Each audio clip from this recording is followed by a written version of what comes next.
Hallelujah.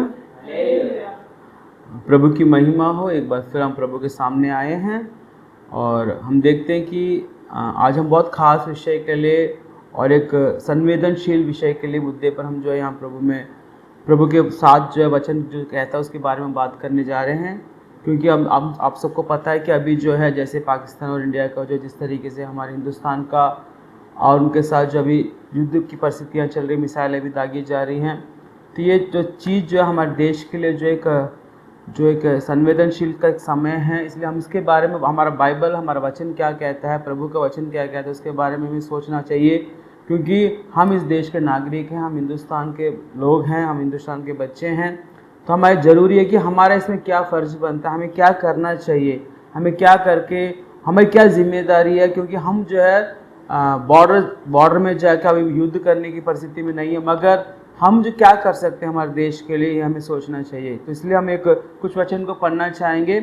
तो अगर वचन पढ़ेंगे तो हम लोग पहले तीमुथियुस में उसका 2 अध्याय। अब मैं सबसे पहले यह आग्रह करता हूँ कि विनती और प्रार्थना और निवेदन और धन्यवाद सब मनुष्य के लिए किए जाएं। वचन कहता है कि पहला जो वचन कहता है कि हम वो जो परमेश्वर का वचन कहता है कि भाई सबसे आग्रह किया जाता है, सबसे ये बताया जाता है कि आप लोग जो है ये समझिए इस बात को कि भाई हमें क्या करना चाहिए इस परिस्थितियों में, हमें क्या करना चाहिए क्या नहीं करना चाहिए। हमें जो है हमारी जिम्मेदारी क्या, हम एक मसीह होने के नाते, परमेश्वर के बच्चे होने के नाते हमें क्या करना चाहिए, हमें सोचना चाहिए। तो पहली बात क्या है कि विनती किया जाना चाहिए, प्रार्थना और निवेदन और सब लोगों के लिए क्या है कि परमेश्वर उनको बचाने के लिए हम परमेश्वर को धन्यवाद दें। ये हमें जरूरी है, हम ये क्या करें करके। उसके बाद वचन कहते हैं दूसरा, राजाओं और सब ऊंचे पद वालों के निमित्त, इसलिए कि हम विश्राम और चैन के साथ सारी भक्ति और गंभीरता से जीवन बिताएं। यह वचन क्या कहता है कि हम प्रार्थना किस लिए करें, निवेदन किस लिए करें, हम प्रभु के सामने विनती क्यों करें और धन्यवाद क्यों दें कि हम प्रभु के सामने किस लिए हमें करना चाहिए। क्योंकि हमारे राजाओं, हमारे जो राष्ट्रपति, प्रधानमंत्री, सारे मंत्रीगण, सारे देश के जो सोल्जर्स हैं, सिपाही हैं, जो हमारे युद्ध लड़ते हैं, और जितने भी जो बॉर्डर में खड़े हुए जो आर्मी है, फोर्स है, उनके लिए क्या है हम जो उनके लिए प्रार्थना करने वाले बन जाएं। उसके ऊंचे पद वाले के निमित्त, जितने भी ऊंचे पद में जो हमारे देश को संभालने वाले इस गंभीर मुद्दे में, गंभीर समय में जो है सारे लोग जो हमारे देश के जितने भी लोग हैं जम्मू में इकट्ठा होकर जो हमारे लिए जो एक युद्ध की परिस्थिति में युद्ध लड़ रहे हैं, हमारे लिए जो जी जान लगा रहे हैं, उनके लिए प्रार्थना करने वाला होना चाहिए। ये एक बड़ी संवेदनशील जो है हमारे अंदर होनी चाहिए कि हम कितने प्रभु के प्रति या हमारे देश के प्रति, हम जो अपने देश के नागरिकों के प्रति जो हम लोग कितने संवेदनशील हैं इस मुद्दे पर करके हमें समझना चाहिए। कि वचन कहता है कि सारे लोगों के लिए तो प्रार्थना करो। क्यों प्रार्थना करो? क्योंकि उनके जो है उनके बलिदान से, उनकी मेहनत से, उनके जो वो मेहनत कर रहे हैं उधर बॉर्डर में खड़े होकर, किस लिए कि हम शांति के साथ, विश्राम के साथ रहें। ये पूरे देश में शांति देने के लिए, सारे देश को जो है संभालने के लिए वो लोग अपने जी जान को लगाए हुए हैं। तो हमारा फर्ज क्या है कि वो लोग तो लड़ रहे हैं, मगर हम क्या कर सकते हैं? हम अपने परमेश्वर से, प्रभु यीशु मसीह के नाम से प्रार्थना करने वाले बन जाए कि हे परमेश्वर, हमारे देश के सारे जो सोल्जर्स को आप संभालिए, सारे नेतागणों को आशीर्वाद दीजिए, बुद्धि ज्ञान समझ दीजिए, ताकि वो हमारे देश में विश्राम और शांति को स्थापित करने वाले बन जाए। क्योंकि प्रभु का वचन यही कहता है। तो ये हमारा एक फर्ज बनता है कि हम क्या करें कि हम उनके लिए प्रार्थना करने वाले बन जाएं।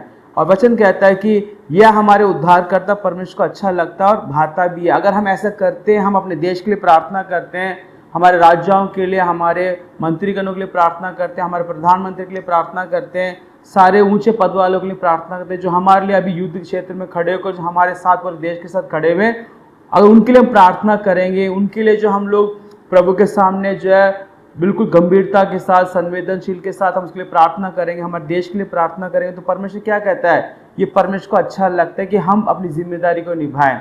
मसीह होने की वजह से, हम प्रभु यीशु मसीह के वचन को पढ़ने की वजह से, पवित्र शास्त्र बाइबल में क्या लिखा हुआ है कि तुम अपने देश के लिए प्रार्थना करो, अपने नेताओं के लिए प्रार्थना करो, अपने अधिकारी के लिए प्रार्थना करो।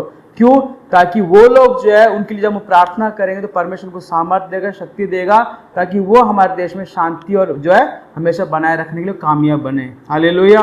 ये हमारी पूर्ण तरीके से जिम्मेदारी बनती है कि हम लोग क्या करें, इस बात में इस अपने हृदय में रख कर हम क्या करें, प्रार्थना करें कि ताकि परमेश्वर जो है हमारे देश में शांति समाधान रखे और हमारे देश में जो है अद्भुत काम करे। हालेलुया, ये हमारे लिए बहुत बहुत जरूरी। आइए हम प्रार्थना करें।